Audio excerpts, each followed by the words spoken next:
Aming mapagmahal na Diyos, kami po ay lumalapit sa inyo ng may buong pagpapakumbaba at pananampalataya.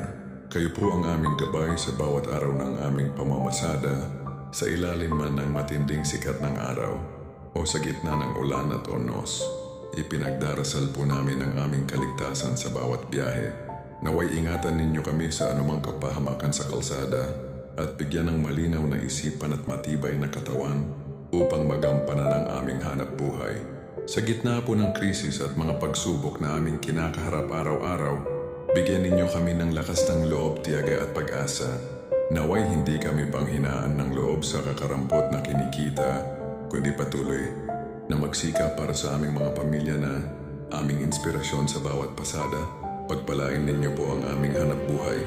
Naway magkaroon kami ng sapat na kita upang matustusan ang pangangailangan ng aming mga mahal sa buhay at makapamuhay ng marangal. Maraming salamat po sa inyong walang sawang gabay at pagmamahal. Kami po ay nagtitiwala na sa tulong ninyo, malalampasan namin ang lahat ng pagsubok. Ito po ang aming dalangin. Amen.